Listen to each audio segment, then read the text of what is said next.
Hello students, कैसे हैं आप लोग। आज मैं आप लोगों के साथ अकाउंटिंग इक्वेशन का लास्ट वीडियो डिस्कस कर रहा हूं। इसके बाद डाउट सेशन चलेंगे। जिसको भी डाउट्स रहेंगे आपको आज मैं अपना व्हाट्सअप नंबर दे दूंगा। आप व्हाट्सअप पे आप मेरे से अपने डाउट्स को क्लियर कर सकते हैं और उसके कोई चार्जेस नहीं है। ठीक है, आप कॉल करेंगे तो मैं आपका कॉल पिक नहीं करूँगा। आपको जो भी काम है मेरे से और व्हाट्सएप पे बात कीजिए। व्हाट्सएप पे अपना नाम लिखिए, अपना डाउट्स लिखिए, मैं आपको व्हाट्सएप सॉल्व कर दूँगा। अगर आप कॉल करेंगे तो कॉल में भी मैं पिक कर पाऊँ ना भी कर पाऊँ, पॉसिबिलिटीज़ थोड़ी कम रहती है।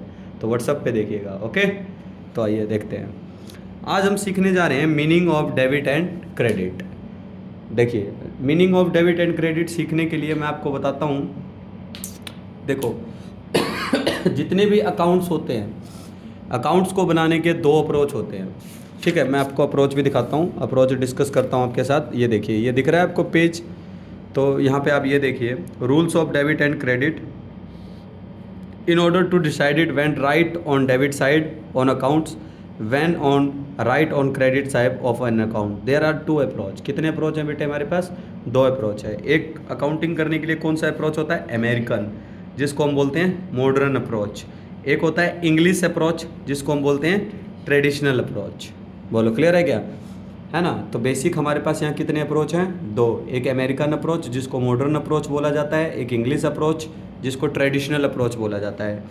हम English approach is also called double entry system. English approach को ही हम क्या बोलते हैं? Double entry system. यहाँ लिखा है ना, देखिए, English approach is called double entry system which has been discussed in next chapter. ठीक है, डबल एंट्री सिस्टम को हम कब डिस्कस करेंगे? अगले चैप्टर में। ठीक है। अमेरिकन अप्रोच हमारे कौन सा सिलेबस, हमारा सिलेबस क्या है? Double entry system. हम कौन सा सिलेबस पढ़ेंगे? इंग्लिश अप्रोच, ट्रेडिशनल अप्रोच या डबल एंट्री सिस्टम। इसको हम रीड करेंगे। अब ये देखो क्या कहता है American approach. The rules of debit and credit, है ना, depend on the nature of an account. किसी भी चीज़ का डेबिट होना और क्रेडिट होना डिपेंड किस पे करेगा? अकाउंट्स पे। For this purpose all accounts are classified into following 5 categories. Accounts को कितने कैटेगरीज में बांटा गया है? 5 कैटेगरीज में। देखिए, पहला कैटेगरी क्या है? एसेट्स और लॉस एंड एक्सपेंसेस। इसको एक कैटेगरी में रखो। और एक कैटेगरी में रखो लाइबिलिटीज़, कैपिटल, है ना। लाइबिलिटीज़ को कैपिटल, कैपिटल को क्या बोलते हैं? Owners equity account. एक होता है रेवेन्यू और इनकम अकाउंट। ये कितने टोटल होते हैं? 5 अकाउंट। टोटल कितने होते हैं? 5। हमको दो कैटेगरी बना के चलनी है, एसेट्स की और एक्सपेंस की। एसेट्स और एक्सपेंस एक कैटेगरी में, लाइबिलिटी, कैपिटल और रेवेन्यू एक कैटेगरी में। बोलो क्लियर है क्या? तो चलिए अब मैं आपको स्क्रीन पे नोटबुक के मीडियम से समझाता हूँ कि कब और कैसे डेबिट करेंगे और क्या रूल्स होंगे। ठीक है, आपको ये पता चल गया अकाउंटिंग के कितने अप्रोच हैं बेटा? 2, अमेरिकन और ब्रिटिश। अमेरिकन और ब्रिटिश अप्रोच हैं। ठीक है, अब जितने भी अकाउंट्स बनाए जाते हैं उसको कितने भागों में बांटा जाता है? 2 भागों में। कोई भी अकाउंट्स बनाएंगे ना बेटा, देखो जैसे हमको मान लो कैश अकाउंट्स बनाना है, कैश अकाउंट्स हम डबल एंट्री सिस्टम को फॉलो करेंगे। कैश अकाउंट्स को 2 भागों में बांट दिया जाएगा। तो ये कैसा दिखाई देगा? It look like English capital letter T. कैसा दिखाई दे रहा है? English capital letter T. इसलिए डबल एंट्री सिस्टम को हम लोग क्या बोलते हैं? T shape accounting. क्या बोलते हैं बेटा? T shape accounting. देखो, सबसे पहली बार 2 अप्रोच होते हैं। एक होता है अमेरिकन और दूसरा होता है ब्रिटिश। ब्रिटिश को हम ट्रेडिशनल बोलते हैं, ब्रिटिश को ही हम इंग्लिश अप्रोच बोलते हैं और उसी को डबल एंट्री सिस्टम बोलते हैं। डबल एंट्री सिस्टम के अंदर अकाउंट्स को 2 पार्ट्स में बांट दिया जाता है और ये कैसा दिखाई देने लग जाता है? जैसे कैश अकाउंट हमको बनाना है, कैश अकाउंट को 2 भागों में बांट दिया जाएगा और ये कैसा दिखाई देगा? इंग्लिश कैपिटल लेटर टी की तरह।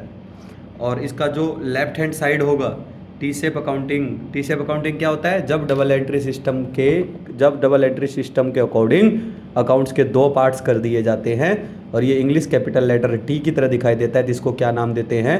T shape accounting. T shape accounting का जो डेबिट साइड होगा, और देखो टी शेप अकाउंटिंग का जो लेफ्ट हैंड साइड होगा, ये कौन सा साइड है? Left hand side. Left hand side को क्या बोलेंगे? डेबिट। और राइट हैंड साइड को क्या बोलेंगे? क्रेडिट। लेफ्ट और राइट हैंड साइड को क्या बोलेंगे? Debit, credit. तो ये बात आपको क्लियर हुआ? What do mean by debit? तो हम बोलेंगे कि अकॉर्डिंग टू इंग्लिश अप्रोच। क्या बोलेंगे? According to English approach accounts are divided into two side, है ना। और ऐसे भी कह सकते हो कि ब्रिटिश अप्रोच को हम बोलते हैं डबल एंट्री सिस्टम। और डबल एंट्री सिस्टम के अंदर अकाउंट्स के कितने पार्ट्स किए जाते हैं? 2 पार्ट्स। और ये कैसा दिखाई देता है? इंग्लिश कैपिटल लेटर टी की तरह, इसलिए इसको क्या बोलते हैं? T shape accounting. फिर आप बोलोगे टी शेप अकाउंटिंग का जो लेफ्ट हैंड साइड होता है उसको क्या बोलेंगे? डेबिट। और जो टी शेप अकाउंटिंग का जो राइट हैंड साइड होता है उसको क्या बोलेंगे? क्रेडिट। बोलो क्लियर हुआ? कोई कन्फ्यूज़न नहीं। हमारे इंडिया में कौन सा अकाउंट्स अप्रोच फॉलो होता है? ब्रिटिश या इंग्लिश या डबल एंट्री सिस्टम। और डबल एंट्री सिस्टम में क्या होता है? अकाउंट्स को 2 भागों में बांट दिया जाता है और वो इंग्लिश कैपिटल लेटर टी की तरह दिखाई देता है। और टी शेप अकाउंटिंग का लेफ्ट हैंड साइड डेबिट और टी शेप अकाउंटिंग का right hand side credit. Clear? अब डेबिट और क्रेडिट कैसे करेंगे तो देखिए, 2 कैटेगरी बनाए मैंने। पहला है एसेट्स और एक्सपेंस। प्यारे बच्चों, एसेट्स और एक्सपेंस अगर बढ़ रहा होगा तो उसको डेबिट किया जाएगा। क्या किया जाएगा? डेबिट। एसेट्स और एक्सपेंस बढ़ रहा होगा तो क्या करेंगे? डेबिट। मान लो पहले एसेट्स 100 रुपये की थी और अब कितने की हो गई? 150 की, तो 50 रुपये से इसको क्या किया जाएगा? डेबिट। और एक्सपेंस पहले मान लो 20 रुपये का था, अब बढ़कर कितना हो गया? 25 रुपये हो गया, तो 5 रुपये से बढ़ गया, तो 5 रुपये को क्या किया जाएगा? डेबिट। अगर एसेट्स इंक्रीज़ हो रहा है, एक्सपेंस इंक्रीज़ हो रहा है, अगर ये दोनों चीज़ बढ़ रहे हैं तो क्या करेंगे? डेबिट। और एसेट्स अगर डिक्रीज़ हो रहा है और एक्सपेंस भी अगर डिक्रीज़ हो रहा है तो उसको क्या किया जाएगा? क्रेडिट। बोलो रूल्स क्लियर हुआ? एसेट्स और एक्सपेंस अगर इंक्रीज़ हो रहा है तो क्या करेंगे? डेबिट। एसेट्स और एक्सपेंस डिक्रीज़ हो रहा है तो क्या करेंगे? क्रेडिट। चलिए बाकी के 3 और देखते हैं। बाकी के 3 में है 3rd number, 4th number, 5th number.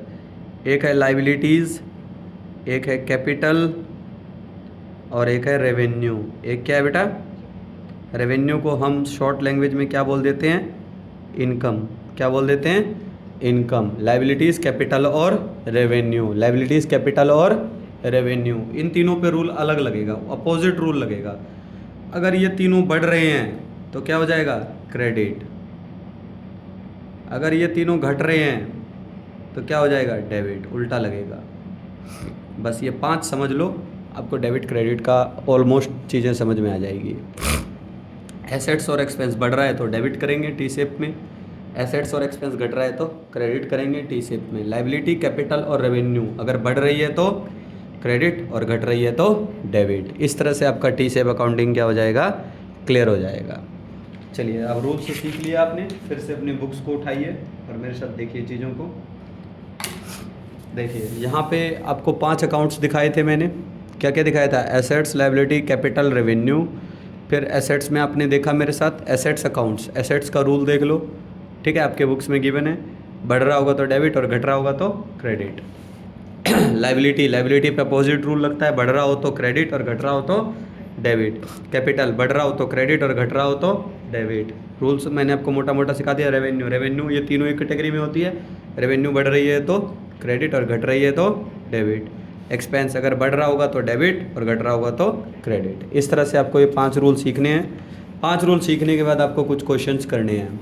जैसे कि मैं आपको ये देखो, आपको 2 क्वेश्चंस बताता हूँ, ये 2 कर लो, वही बहुत हो जाएंगे, क्लोजिंग करना आ जाएगा आपको, ठीक है। आप 2 कर लो, एक 19 बता दूंगा, ठीक है, फिर 20, 21, 22 तुम्हें मैं करने के लिए दे दूंगा, वो कर लेना। ओके बच्चों, ये देखो 16 क्या लिखा है? On which side will the increase in the following account to be record also. Increase हो रहा है, आपको करना क्या है?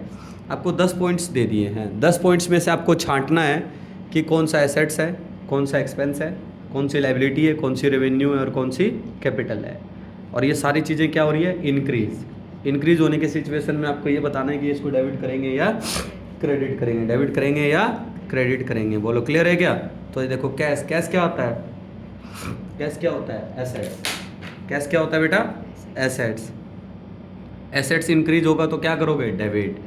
मशीनरी भी क्या होती है? एसेट्स। डेटर्स भी क्या होता है? एसेट्स। क्रेडिटर्स क्या होती है? लाइबिलिटी। प्रोप्राइटर्स ये क्या होता है? कैपिटल। प्रोप्राइटर अकाउंट क्या होता है? कैपिटल। रेंट रिसिप्ट्स क्या होती है? इनकम या रेवेन्यू। सैलरी पेड क्या होता है? एक्सपेंस। इंटरेस्ट रिसिप्ट्स क्या होती है? रेवेन्यू या इनकम। बोलो क्लियर है? गुडविल क्या होती है? एसेट्स। बैंक लोन क्या होता है? लाइबिलिटीज़। अब मैंने ये बता दिया आपको। अब आपको ये सारी चीज़ें इंक्रीज हो रही है, जैसे एसेट्स इंक्रीज हो रही है, डेबिट, मशीनरी इंक्रीज हो रही है, debit, debtors, debit, creditors increase हो रही है, क्रेडिट, प्रोप्राइटर कैपिटल इंक्रीज हो रही है तो क्रेडिट, रेंट रिसीव्ड रेवेन्यू है इंक्रीज हो रही है तो क्रेडिट, सैलरी पेड एक्सपेंस है बढ़ रहा है तो डेबिट, रेंट रिसीव्ड रेवेन्यू है, रेवेन्यू बढ़ रही है तो क्रेडिट, गुडविल क्या है? एसेट्स, एसेट्स बढ़ रहा है तो डेबिट, और बैंक लोन लाइबिलिटी है, लाइबिलिटी बढ़ रही है तो क्रेडिट। इस तरह से बेटा। इसके बेस पे अगला क्वेश्चन है 17, ये आप खुद ट्राई करोगे, लिख लो इस पे होमवर्क। इसमें चीज़ों को पहचानना है और डिक्रीज हो रही है, पहचानने के लिए आपको हिंट भी गिवन है और दिमाग का भी इस्तेमाल करना है, राइट। चलिए अब मैं आपको 19 बता रहा हूँ। 19 देख लीजिए सभी बच्चे ध्यान से। 19 टी सेव अकाउंटिंग का देखिए। Open T save account of furniture and right the following on proper side, right. सब इंक्रीज हो रही है। फर्नीचर परचेज, देखो सबसे पहली बात, आप फर्नीचर अकाउंट बनाओगे, इधर डेबिट लिखोगे, इधर क्रेडिट लिखोगे, इधर लिखोगे increase, record increase in furniture, और इधर क्या लिखोगे? Record decrease in furniture this side. Increase होगा तो डेबिट और डिक्रीज होगा तो क्रेडिट। पहला फर्नीचर परचेज, फर्नीचर परचेज करेंगे तो और एक बात बता देता हूँ, डेबिट साइड में क्या वर्ड यूज़ होता है? टू। क्रेडिट साइड में क्या वर्ड यूज़ होता है? बाय। अब फर्नीचर खरीदेंगे तो क्या होगा? पैसा चला जाएगा, तो क्या वर्ड लिखेंगे? कैश। और ब्रैक इधर लिखेंगे फर्नीचर परचेज, कितने का खरीद लिया? 20,000 का। फर्नीचर सोल्ड, तो इधर क्या लिखेंगे? पैसा आया है, पैसा जाएगा तो टू कैश, और पैसा आया है तो बाय कैश। फर्नीचर सोल्ड कर दिया, फर्नीचर चला गया तो पैसा आ गया, तो इधर क्या लिखेंगे? By cash furniture sold. Furniture again purchase, furniture फिर से खरीदा तो यहाँ क्या लिखेंगे? टू कैश फर्नीचर परचेज, कितने का? 8,000 का। ओल्ड फर्नीचर डिस्कार्डेड, फर्नीचर खराब हो गया, बेचा नहीं है, खराब हो गया, तो यहाँ लिखेंगे बाय फर्नीचर डिस्कार्ड, फर्नीचर घट गया ना, फर्नीचर बढ़ गया तो इधर, घट गया तो इधर, डिस्कार्ड हो गया, खराब हो गया, इधर आ जाएगा। Value of furniture were reduce, furniture की वैल्यू कितनी रिड्यूस हुई है? 2,000, इधर ही लिखेंगे। फिर इधर लिखेंगे टोटल, एक लाइन खींचेंगे इधर भी, इधर एक लाइन ड्रॉ करेंगे। टोटल इसका 28,000 है, इसका टोटल कितना है? 9,500 है। जिधर ज़्यादा हो, जिधर एक्सेस अमाउंट हो, उधर एक और लाइन खींचो, 28,000 लिख के डबल लाइन से इसको क्लोज कर दो। ये देखो ये 28,000 है, ये 9,500 है, ये 28,000 है, ये 9,500 है। दोनों को टोटल क्या? एक्सेस अमाउंट किधर है? इधर है। जिधर एक्सेस अमाउंट है उधर एक और लाइन को ड्रॉ करो, फिर 28,000 लिखो, डबल लाइन से इसको क्लोज कर दो। और दूसरी तरफ क्या कर दो? बैलेंस। बैलेंस कैसे? 28,000 में से 9,500 घटा दो तो बैलेंस कितना बच जाएगा? 18,500। और फिर एक लाइन और फिर 28 लिख के फिर डबल लाइन से इसको क्या कर दो? क्लोज कर दो। चलिए थोड़ा सा मैं आपको प्रैक्टिस दे देता हूँ, ठीक है। ये प्रैक्टिस आप ज़रूर कीजिएगा, बहुत अच्छे से कीजिएगा, ठीक है। प्रैक्टिस ज़बरदस्त है, ना आए तो मेरे को व्हाट्सअप कीजिए, मैं नंबर भी आज आपको दूंगा। 20 होमवर्क, 21 होमवर्क, 22 होमवर्क, 3 इलस्ट्रेशन करने हैं, ठीक है। ये सारा काम हो जाएगा, बस इसके इलस्ट्रेशंस कर लेना बेटा। टी सेव अकाउंटिंग के ना प्रैक्टिकल मत करना, टी सेव अकाउंटिंग के गिनती के 6 इलस्ट्रेशन कर लेना। 6 कौन सा?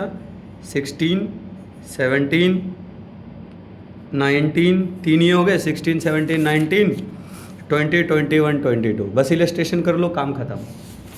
उसके बाद आप आ जाओ एडिशनल में। कल मैंने आपको एडिशनल्स दिए थे, कहाँ तक? कल मैंने आपको एडिशनल्स दिए थे, पिछले वीडियो में आप देखो एडिशनल्स मैंने 26 तक दिए थे। आज मैं आपको एडिशनल दे रहा हूँ 27, 28, 29 और 30 तक। और जिस भी बच्चे को टेस्ट देना है वो अपना टेस्ट बुक कर लो, कल अकाउंटिंग इक्वेशन का टेस्ट ले लूँगा, राइट। वो अपना टेस्ट बुक कर लो, और टेस्ट देने के लिए आप ऑनलाइन भी मेरे पास आ सकते हो और ऑफलाइन भी। तो कल अकाउंटिंग इक्वेशन का टेस्ट होगा, अभी मैं डिटेल्स बता देता हूँ, पकड़ो क्या चीज़ रहेगा टेस्ट में, कितना नंबर रहेगा। अगर कोई बच्चा ऑनलाइन टेस्ट देना चाहता है घर पे बैठे बैठे तो ऑनलाइन भी टेस्ट दे सकते हो, उसके लिए आपका क्वेश्चन पेपर आ जाएगा आपके ग्रुप में, ठीक है। हाँ, क्वेश्चन पेपर आएगा आपके व्हाट्सअप नंबर पे है, जिस भी बच्चे को देना है मेरे को व्हाट्सअप करो, क्वेश्चन पेपर आ जाएगा, वो आंसर लिखेगा, आंसर लिख के मुझे PDF भेज देगा, मैं चेक करके उसको रिजल्ट भेज दूंगा। ओके स्टूडेंट्स, ये देखो पहली बात, कल टेस्ट ले लेता हूँ मैं +1 कॉमर्स अकाउंटिंग इक्वेशन का। टेस्ट का मोड क्या होगा? ऑनलाइन और ऑफलाइन। टेस्ट का टाइमिंग क्या होगा? 1 आवर्स। टेस्ट का टाइमिंग क्या रहेगा बेटा?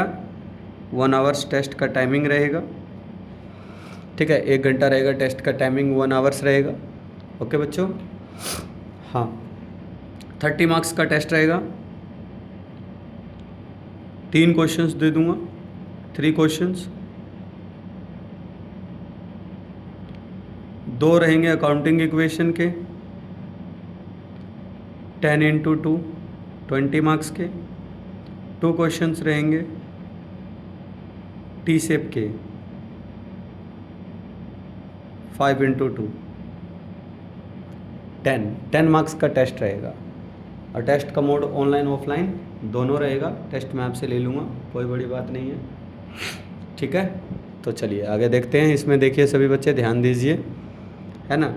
30 मार्क्स का टेस्ट होगा। ये मेरा नंबर है 7494836060। अगर आपके कोई डाउट्स हैं तो आप मेरे को व्हाट्सअप कीजिए। कोई और सोल्यूशन चाहिए तो मुझे व्हाट्सअप कीजिए। मैं कॉमर्स गुरुजी, ठीक है। आप अपने फ़ोन में नंबर सेव कर लीजिए कॉमर्स गुरुजी के नाम से, और आप मेरे से कंसल्ट कीजिए। मैं आपकी सारी प्रॉब्लम सॉल्व कर दूंगा अकाउंटिंग इक्वेशन से रिलेटेड। अभी सिर्फ अकाउंटिंग इक्वेशन की प्रॉब्लम लूँगा मैं। ओके, +1 कॉमर्स के न्यू ट्रेवलर्स, ठीक है बेटा। इन्जॉय करो समर वेकेशंस को, और जो मैंने आपको काम बताया काम करो। एडिशनल्स को कंप्लीट करो 27, 28, 29, 30, ये एडिशनल कंप्लीट करो। टी शेप के 6 क्वेश्चन कंप्लीट करो। ओके बच्चों, बाय बाय, मिलते हैं संडे को। तो कल टेस्ट दे दो, संडे को रिपोर्टिंग हो जाएगी। मिलते हैं मंडे को, ठीक है। 4 लेक्चर्स, एटलीस्ट 4 लेक्चर मैं आपको दूंगा कैश बुक का। 4 नहीं 3 दूंगा, 3 लेक्चर मैं आपको दूंगा कैश बुक को। कैश बुक में पहला क्वेश्चन होगा नॉर्मल, सेकंड होगा स्टैंडर्ड,